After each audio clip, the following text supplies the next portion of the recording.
Most heroes wear uniforms. Some wear capes. But this one wore a prison jumpsuit. No medals. No spotlight. No freedom. Yet inside one of the most forgotten cell blocks in the system, this man became something no one expected. A hero. Not because he fought. Not because he broke rules. But because when everyone else looked away, he stood up. And what he did inside those concrete walls changed dozens of lives forever. This is the real story of why one prisoner became a hero to his entire cell block. When Marcus Reed arrived at State Correctional Facility Westbrook, nobody noticed him. That wasn't unusual. New inmates came in every week, heads down, eyes empty, carrying their entire lives in 2 plastic bags. Marcus was 38 years old, quiet, average build, no tattoos announcing power or affiliation, no reputation, no connections. To the system, he was just another number. To the other inmates, he was invisible. He didn't talk much, didn't gamble, didn't argue, didn't posture. In a place where attention often meant trouble, Marcus made himself small. But what nobody knew, what nobody could see, was that Marcus had already lived 3 lifetimes before prison. A former high school literature teacher, a single father, a man who had once believed deeply in second chances.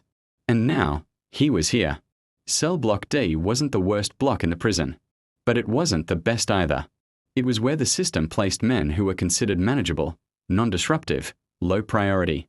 Which sounds harmless, until you realize what that really meant. Cell Block D was ignored. Broken lights stayed broken. Mental health requests took months. Educational programs were temporarily unavailable for years. And the men inside, they were expected to just exist. Many of them were serving long sentences. Some had already lost contact with their families. Others had given up entirely. Hope didn't live in Cell Block D. Marcus noticed that on his first week. Not because someone told him, but because of the silence. A silence so heavy it felt louder than shouting. It started with something so small that most people would forget it ever happened. One night, during count, Marcus noticed his cellmate, Eli, a man in his early 20s, sitting on his bunk, shaking. Not withdrawing. Not sick. Just overwhelmed. Eli had received a letter that day. His younger sister, the last person who still wrote to him, had stopped responding. Marcus didn't pry. Didn't lecture. He simply asked a question that nobody had asked Eli in months. Do you want to talk about it? That was it. No advice. No fixing. Just presence. They talked until lights out. The next morning, Eli didn't look the same. Not happier. Not healed. But lighter. And in prison, that difference matters. Marcus had a habit. Every night, after lockdown, he wrote. Not letters, reflections. Short thoughts. Poems. Passages from books he remembered by heart. One night, Eli asked to read one. Then another inmate overheard. Then another. Soon, Marcus started leaving folded pages on a small metal table in the common area. No name. No explanation. Just words. Words about regret. Words about accountability. Words about life after prison, even if that life was only internal. The papers disappeared every night. And every morning, new ones were waiting. Something strange began happening in Cell Block D. Arguments dropped. Tension softened. Men who hadn't spoken in years started talking again. Not about crimes. Not about street reputations. But about books. About family. About who they used to be. And every conversation led back to the same question. Who's writing those papers? Marcus never claimed them. But everyone knew. Not everyone was happy. A corrections officer confiscated the papers one evening, called them unauthorized materials. Marcus was warned, politely, but clearly. Stop. That night, the table was empty. No pages. No words. The silence returned. And for the first time since arriving, the men of Cell Block D felt something worse than boredom. They felt loss. The next morning, something happened. That no one expected. During breakfast, one inmate stood up. Then another. Then another. No shouting. No aggression. Just a quiet, collective decision. They refused to leave the dining area until Marcus's writing was returned. No violence. No threats. Just unity. And that, in a prison is rare. Marcus never planned to lead anyone. He never asked for loyalty, never demanded respect. He gave something the prison system rarely offers: human dignity. He reminded men who had been reduced to numbers that their thoughts still mattered, that their voices weren't dead. And in a place designed to strip people down, that was revolutionary. The administration eventually returned the papers. But that wasn't the real victory. The real victory was this: Cell Block D was no longer invisible. Educational programs were reinstated. A book card appeared.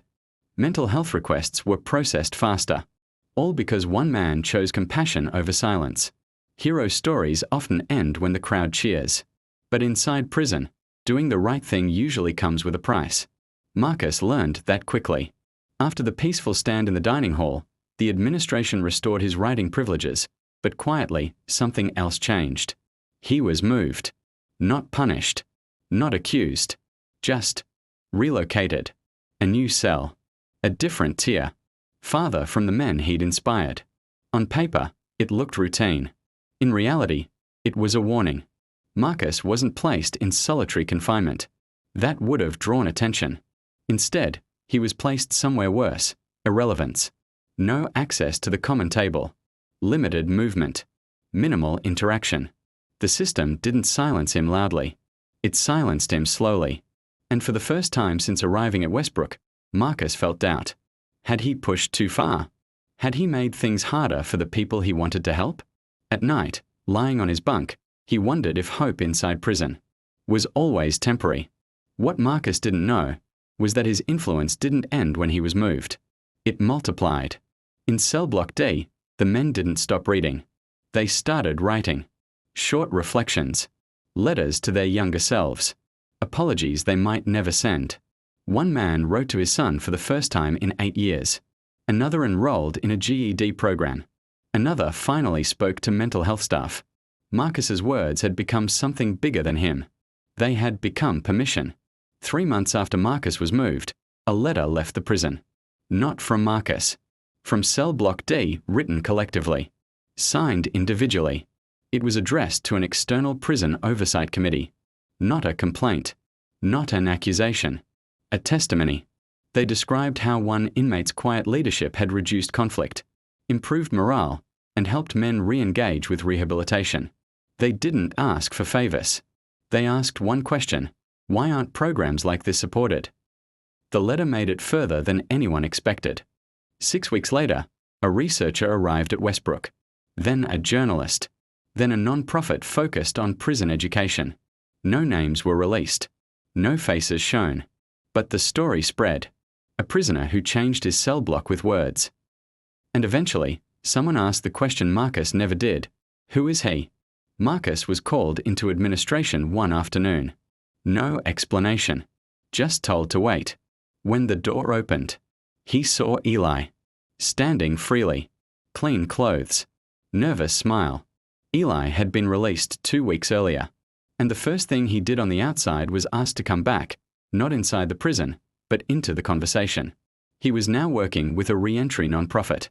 And they wanted Marcus involved. Marcus never stopped being humble.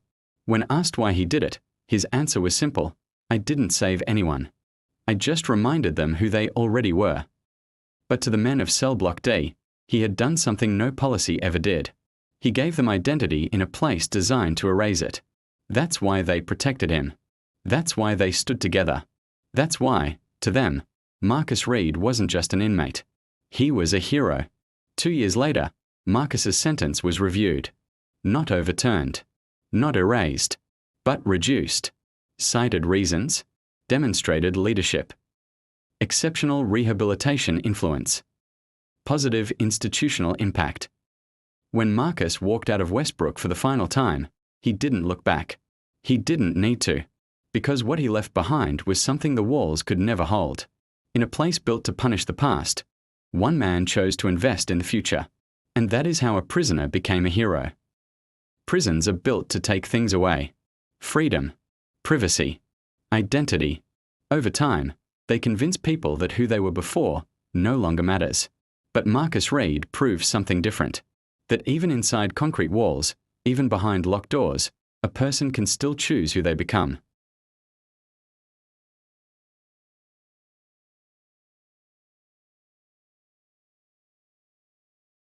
all he had. And somehow, those words reached farther than shouting ever could. He reminded broken men that they weren't finished, that their worst decision didn't have to be their final chapter, that dignity could survive, even here. In a place designed to erase humanity, he preserved it. And that's why his cell block stood together, not out of fear, not out of loyalty, but out of respect. Because real heroes don't always save lives in dramatic moments. Sometimes, they save something quieter. Hope, purpose, the belief that change is still possible. If this story made you think differently about prison, about people, about second chances, then take a moment to support this channel. Subscribe for more real stories that reveal the human side of crime, justice, and redemption. Because behind every headline, there's a story the system never tells. Everyone has a story worth hearing. Subscribe.